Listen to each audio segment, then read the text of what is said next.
Kala, sang ayah yang sudah jenuh dengan kenakalan Kala selalu menghukumnya dengan mencubit, memukul, bahkan mengurungnya di kamar mandi.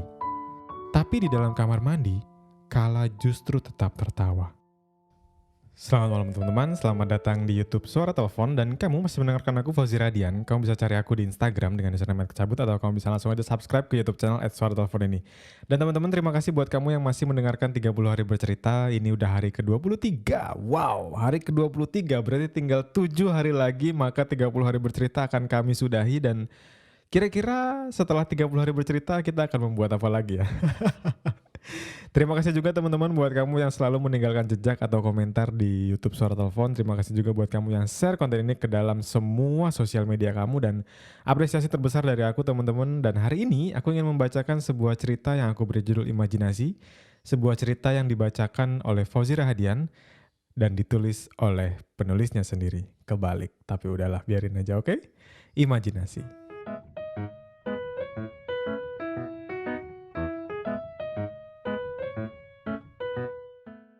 Apakah kamu pernah kebingungan dengan apa yang diinginkan dengan seorang anak kecil? Kadang-kadang, mereka itu memiliki bayangan dan imajinasi sendiri yang tidak pernah kita tahu. Satu-satunya yang kita tahu, anak kecil itu memiliki imajinasi yang kuat dan tidak pernah terbatas.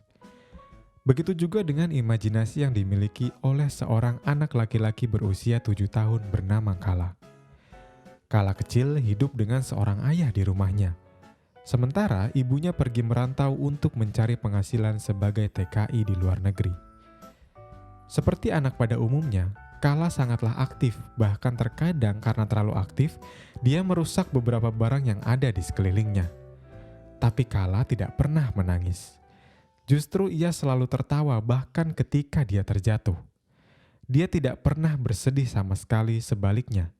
Kala selalu tertawa. Prang! Terdengar suara sebuah perabotan rumah yang terjatuh dari tembok.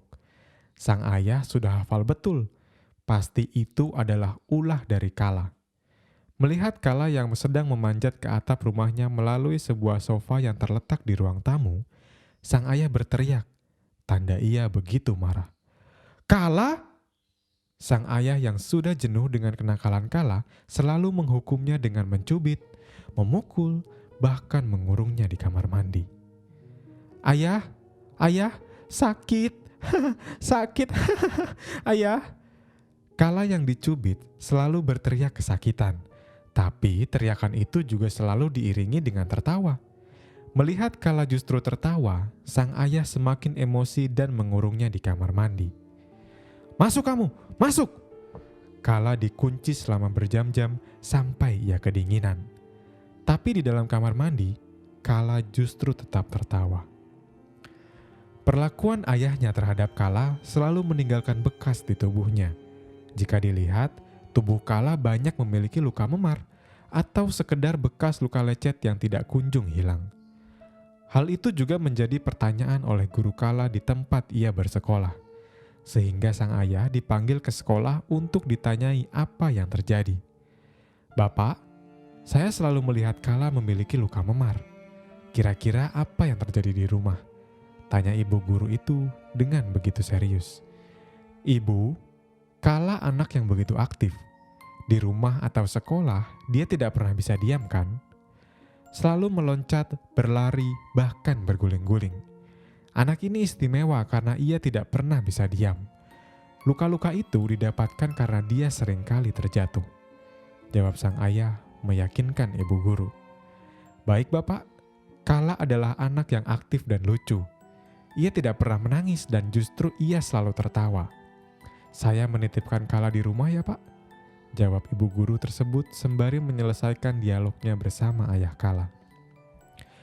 Kala dan sang ayah berjalan pulang menuju ke rumah.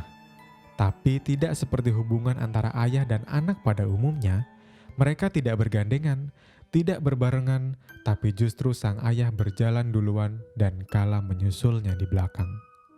Sambil menggendong tas mungil yang sudah robek bagian bawahnya, Kala berjalan perlahan dan sesekali ia tertawa sambil memperhatikan punggung ayahnya. Ibu! Kala begitu senang, karena sang ibu ternyata memberinya kejutan. Tiba-tiba sang ibu pulang dan sudah berada di rumah. "Ibu kok pulang? Gak bilang-bilang?" Kala berlari ke pelukan ibunya dan menangis tanda ia begitu rindu dengannya. Tapi tangisan ini juga masih diiringi dengan tertawa. Seminggu berada di rumah, sang ibu melihat perbedaan yang begitu aneh ada di dalam diri Kala. Banyak pertanyaan yang ia miliki, karena sang ibu selalu melihat Kala tertawa dalam setiap kesempatan apapun. "Ayah, kenapa Kala belakangan ini selalu tertawa?" tanya sang ibu kepada ayah sambil memperhatikan Kala yang sedang bermain di taman bagian depan rumah. "Entahlah Bu, aku juga tidak tahu. Semenjak kamu pergi ke luar negeri, dia selalu tertawa setiap hari. Aku sudah pernah menanyakannya beberapa kali, tapi dia tidak menjawab dan selalu tertawa," jawab sang ayah kepada ibu. "Tadi pagi ketika aku memandikan Kala, banyak sekali luka lebam di dalam tubuhnya. Apa kamu tahu, ayah?" sang ibu bertanya lagi kepada ayah. "Ibu, lihatlah Kala. Dia terlalu aktif untuk anak seumurannya. Tidak jarang dia terjatuh dan luka-luka itu ia dapatkan dari sana," jawab sang ayah kepada ibunya sambil menunjuk ke arah Kala. Merasa khawatir, ibu mendekati Kala secara perlahan. Sambil menemaninya bermain, ibu bertanya kepada Kala, "Kala, sayang, lagi ngapain?" "Lagi main, Bu." "Lihat ini adalah pesawat astronot." Kala menjawab ibunya sambil memegang sebuah pesawat mainan yang ia buat dari kertas. "Kala mau jadi astronot?" "Mau, supaya aku bisa ajak ibu keluar angkasa." "Dan kita pergi jauh dari ayah." "Kenapa ayah gak diajak, Nak?" "Ayah adalah penjahat." "Jahat? Kok bisa jahat, Nak?" "Kala, kamu kenapa selalu ketawa seperti itu?"